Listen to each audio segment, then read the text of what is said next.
we're taking a closer look at stitch markers. There are so many options. Sometimes it's hard to know when to use what or what all the different kinds are for. So I thought I'd walk you through that.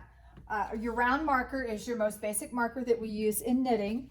The biggest mistake that I think knitters make with round markers is getting it too small.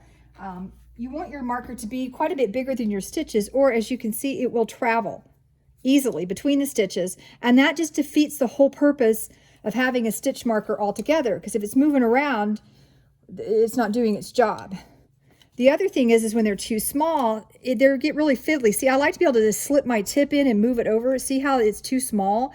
And it just increases the amount of time it takes and makes it more likely to fall off into the couch. So make sure your stitch marker needs to be bigger, and probably bigger than you'd think.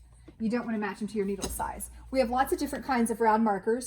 The Clover flexible little soft stitch markers are nice. Knitter's Pride makes a version 2. Knitter's Pride products are always kind of a cheaper knockoff of Clover. I think you get a lower price, but the quality changes as well. And these are more rigid. My favorite round markers are over here from Coco Knits. They're colorful little rings. They come in 3 different sizes, and they're magnetic. Here's the beauty of it. If you've dropped them on the floor or in the couch, or just dropped them, watch this, they'll all stick to their maker's keep. Like that. Is that not the coolest thing? It just, everything sticks. It makes it real easy to pick them up or fish them out of the couch. At first you might think, wow, those are a lot more expensive. They're almost twice the price as some of the others. However, you get a lot more markers in here. So if you do the cost per marker, they're actually a better deal. Plus they come in a cute little box to keep them in. And that's something I really like. And then Chiagu also makes a round marker. Theirs are pretty substantial. They're a little thicker. Some people like that. They're a little too thick for me personally, but maybe they're easier to fish out of the couch for non-magnetic style. Then Clover came up with triangle markers. They were the first ones to come out with a triangle shape. And I'm not sure why they're kind of not flat. They have a little bend to them. The triangle shape helps them to keep from traveling, and also makes it a little easier to stick your needle in to transfer over. So triangle markers are nice too. And Coco Knits has their own version of triangle markers. They come in a cute little tin. You get mixed sizes, and the whole tin will stick to the maker's keep along with the markers. So that's a pretty cool thing. Split ring markers like this that have the split. I don't think that this is the best alternative for knitters as far as markers go, because invariably they're going to fall off. To me, they're really more for crochet, although there's better options. We'll get to that in a minute. But Clover makes a split ring marker. Knitter's Pride again has their knockoff. And Coco Knits, of course, are the prettiest. Aren't those beautiful? And they have a really nice bend to them. So they might, especially for a temporary marker, they might have more of a chance of staying on than the others. But again, I always think of crochet when I think of split ring. If you need a removable marker, one that comes on and off in knitting, the lock ring markers are the way to go. Clover first came out with these, and they have a jumbo size, and they're the bomb. They clip on, they clip off. Love these. They're really good for things where you need to move them around. And again, Knitter's Pride has their own version as well. After that, they came out with the quick lock stitch markers, and these have kind of little bendy things in them.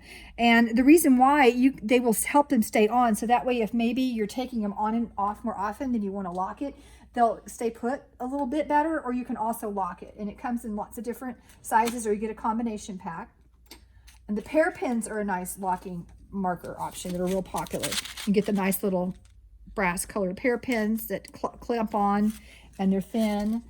And we like those as well.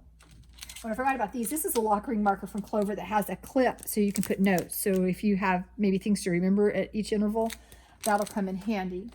And Coco Knits also has, of course, the prettiest little lock ring colorful markers. And those are nice as well. And they are magnetic. Don't make sure I don't miss anything. Oh, combination packs. Coco Knits has a nice little combination stitch markers. This is their precious metal. You see you get 2 sizes of round and pear pins, and they come in all sorts of different metal colors.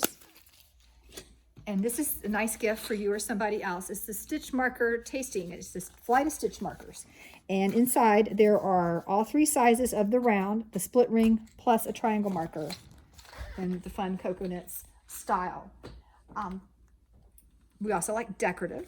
I think Jeannie and Carrie have made most of these. These are decorative beaded markers, which are always beautiful to use. Did you make all these? Al's or Carrie?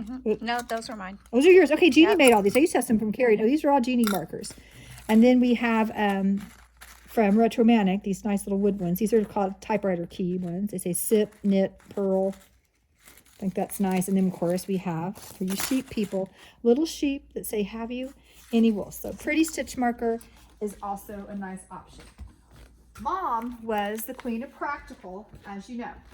And if you don't have a stitch marker, I'll show you how to make one. I can't tell you how many classes we've had where Mom sat there at the table and made stitch markers for every single person. I'd say, Mom, they could buy some. Oh, she liked to make them. She liked to make stitch markers. And sometimes you're at home. It happens to me too. You get started on a project, need a whole bunch of markers. You've lost half of them in the couch and you didn't buy the magnetic kind from Cocoa-Dits. And what do? You know, sometimes I don't even want to get off the couch and come up here and get them, and I own the place. So that's where scrap yarn comes in handy. Just take some scrap yarn, just make an overhand knot.